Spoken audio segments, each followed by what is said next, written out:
Okay everybody, I am going to give a quick garden tour. I'm getting ready to do some maintenance down here between harvesting and changing out some of the hydroponic solutions. There will be some changes, but before I do that, I just want to give everybody an overview of the garden that we've got growing here. This garden's been growing since about November, maybe early November, and it's the winter garden. Of course, it's indoors because I'm up north and it's quite cold this time of year. Over here we've got a pea plant, and there's a lot of fruits forming here. Actually, this plant is quite out of control. It's one of the things I plan to clean up. But right here you can see an example of the blooming or the fruit of the plant. And then there's a bunch of other plants in here that I don't know what they are, but you got lettuce, radish, there's lettuce down in here. This will be easier to see after I clean it up. This one here is probably collard greens. These are getting pretty decently large, and more lettuce in there. What I'm going to do is I'm going to get rid of all of these greens and replace them with watercress. So this is a watercress plant. It's harder to get around here, whereas these lettuce and things like that are easy to pick up at the supermarket. So the watercress grows really well in these bins in this hydroponic system. So between it being rare and easy to grow, I'm going to expand that and reduce the other greens that are growing. In this bin we have kind of more of the same. This is collard greens, radishes. I don't know if we have lettuce or anything else in here. Maybe some kohlrabis, I'm not sure. We'll know more about that once I start harvesting things. In the back again, this is a celery plant. It's pretty hefty, pretty good celery plant. And then the next one over is a tomato. This tomato is one I'll be changing out for flowering, so I might do a video on that process.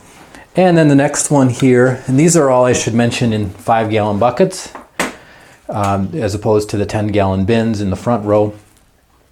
This is a bean plant, and although it's a little dead with the undergrowth there, there's a large number of beans. They're kind of hard to find. I'll probably clean them all out here in another little bit, but there's a lot of beans in there. If we can look over here, you can see some more. I don't know if I can move the lead. There we go. I can see a few.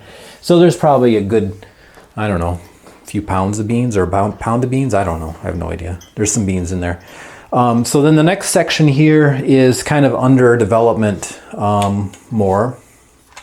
So over here, these are tomato plants again. And I just threw them in there because they were growing and they're doing quite well. These might be mature enough as well to kind of start flowering, so I might make that change here as well.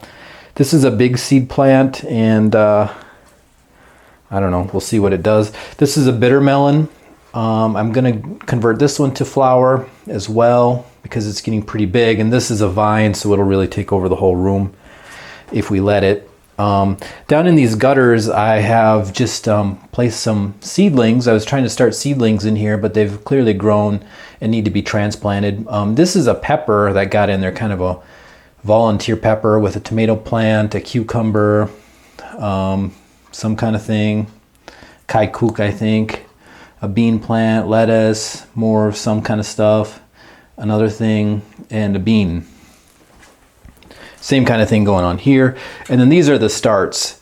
I think they're just in a very mild solution right now. These are all peppers that I've started just about maybe a week ago or so. Some other random stuff and some other things. Maybe it's mustard and some things like that. Up here we've got a cucumber. These are seedlings just sitting in water right now actually. And that's pretty much the garden. So what I'm going to do now is go through the harvesting process, and I'll just clean up what I can, and I will show you the production, I guess, to date. This will be, I think, the third time we've harvested from this little indoor garden, so we'll see what it looks like. Okay, stay tuned.